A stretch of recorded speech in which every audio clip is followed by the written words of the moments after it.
Chào tất cả các bạn. Để diễn một cấu trúc chính xác, ngoài nghĩa của các từ, chúng ta còn phải biết cấu trúc của cấu nữa. Hôm nay chúng ta sẽ học cấu trúc ngoài còn. สบายดีเพื่อนๆทุกคนเพื่อแปลประโยคหนึ่งให้ชัดเจนนอกจากความหมายของบรรดาศัพท์แล้วพวกเรายังต้องรู้จักโครงสร้างของประโยคอีกมื้อนี้พวกเราจะเรียนโครงสร้างngoài còn แปลเป็นภาษาลาวแม่นนอกจากยัง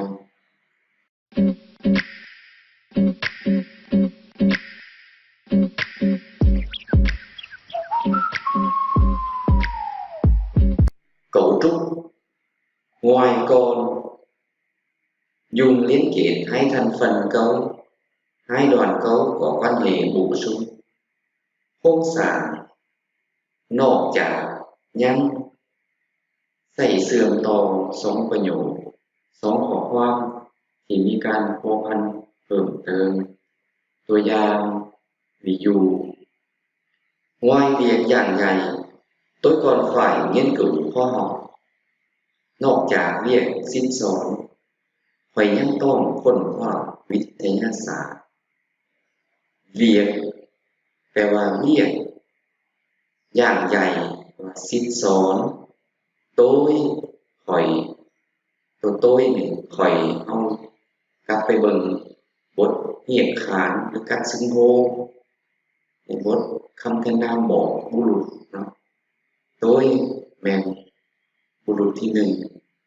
ngôi số ít เนาะหมายถึงซึ่ง ngôi số ít phải ต้องnghiên cứu ค้นคว้าkhoa học วิทยาศาสตร์โครงสร้าง ngoài còn แม่นแปลเป็นนอกจากยังฉะนั้นผมจะแปลได้ว่า ngoài việc giảng dạy tôi còn phải nghiên cứu khoa học นอกจากเรียนสิ้นสอนข้อยยังต้องค้นคว้าวิทยาศาสตร์เพื่อนๆจงสังเกตคำศัพท์nghiên cứu nghiนcứu เป็นคำผสมคำผสมในภาษาเวียดส่วนหลายจะเป็นคำหารเวียดเมื่อแปลเป็นลาวส่วนหลายก็เป็นคำผสมคือกันและคำนั้นส่วนหลายก็จะเป็นคำปาลีสันสกฤตมื้อหน้าเราจะมีเวลามาค้นคว้าเกี่ยวกับคำหารเวียดเนาะมันจะจำแนกคำหารเวียดแบบใดกับคำเวียดเดิมเนาะ ngoài ra các bạn Việt Nam cũng nên chú ý từ Vinyasa viết theo cách đọc là Vinyasa nhưng khi đọc phải đọc là Vinyasa bởi vì đây là một số danh từ đặc biệt vì để giữ cái gốc của từ Pali Sanskrit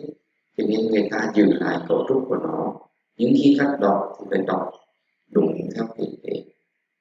từ hàng ngày này viết Vinyasa nhưng đọc là Vinyasa ví dụ thứ hai ตัวอย่างที่สอง ngoài tiếng Việt chị ấy còn biết tiếng Lao nữa แปลว่าđọc dịch ra นอกจากภาษาเวียดเอื้อยนั่นยังหูภาษาลาวอีก tiếng ภาษาหรือว่าเสียง Việt là dịch là Việt hoặc Việt Nam tiếng Việt là ภาษาเวียด tiếng Lào ภาษาลาว tiếng Anh ภาษาอังกฤษ chị ấy แปลว่าเอ้ยนั่นหรือว่าลาวน้องจงไปเบิ่งบทเรียนขานหรือซึ่งโง่เนาะในบทก่อนหน้านี้ biết ว่าฮู้ tiếng Lào แปลว่าภาษาลาว เนื้อแปลว่าอีก เนื้อนี่เป็นคำกำกับพิเศษในภาษาเวียดเป็นแปลเป็นว่าฝอตือเนาะฉะนั้นเมื่อประกอบเข้าไปมันจะได้มี ngoài tiếng Việt chị ấy còn biết tiếng Lào nữa นอกจากภาษาเวียดเอื้อยนั่นหรือว่าลาวยังหูภาษาลาวอีกตัวอย่างที่สามเราจะบอกแจกแยกแต่ละคำนะน้องๆจงเป็นคนฟังสำหรับให้มีอยู่sau này mình sẽ không phân tích từng từ một, các bạn chịu khó học từng từ riêng. Ngoài việc khám bệnh hàng ngày, tôi còn phải viết các bài lên Facebook. นอกจากเรียกตรวจพยาธิทุกๆวันข้อยยังต้องเขียนบทลงเฟซหรือว่าจะแปล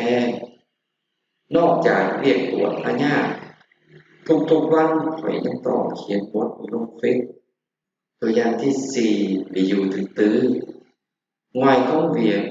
bạn còn có cả cuộc đời นอกจากเวียกงานเจ้ายังมีทั้งชีวิต ví dụ thứ năm ตัวอย่างที่ห้า ngoài hội thoại Việt Lào Việt kính tiếng Lào tiếng Việt còn hướng dẫn thêm những gì cho bạn bạn hãy tiếp tục theo dõi kênh nhé นอกจากสนทนาเวียดลาวViệt xong tiếng Lào tiếng Việt ยังแนะนำบรรดาสิ่งใดให้เจ้าตื่นเจ้าจงติดตามส่องเน้อ